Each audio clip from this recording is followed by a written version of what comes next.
రొయ్యలు ఇలా తలకాయ నల్లగా వచ్చిందని పాడైపోయినట్టు కాదు. సముద్ర రొయ్యలు మ్యాక్సిమం తెల్ల రొయ్యల్లోనే ఇలాగే వస్తాయి అన్నమాట. అది ఎర్ర రొయ్యలు అయితే ఎర్రగా ఉంటాయి, తెల్ల రొయ్యలు అయితే ఇలా తెల్లగా ఉండి తల వచ్చేసి ఇలా నల్లగా వచ్చేస్తాయి అన్నమాట. రొయ్యల్లోనే అలా ఉంటాయి అన్నమాట. ఇప్పుడు ఈ రొయ్యలు తెల్ల రొయ్యలు అనమాట. పెద్ద రొయ్యలు అయితే ఎర్ర రొయ్యల కంటే ఈ రొయ్యలు కాస్ట్ ఎక్కువగా కూడా ఉంటాయి.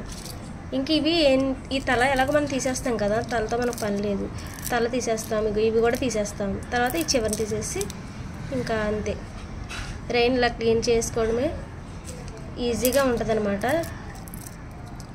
నీటిలో కాసేపు మనం బాగా వేడి నీళ్ళు వేసుకొని నానబెట్టుకొని కడిగేసి కూరలో వేసుకోవచ్చు, చాలా బాగుంటాయి. మనం ఇలా అనమాట ఇలా నీట్గా తీసేసుకోవాలి. ఇలా తీసుకొని ఇక వండుకోవడమే. ప్రజెంట్ అయితే రొయ్యలు అయితే తక్కువ అనమాట, వర్షాలు కదా రొయ్యలు తక్కువగా వస్తున్నాయి. బోట్లు వేటలకు వెళ్తే ఎక్కువగా వస్తాయి అన్నమాట. ఇది ఈ ప్రాసెస్లోనే చేసుకొని వండుకోవడమే.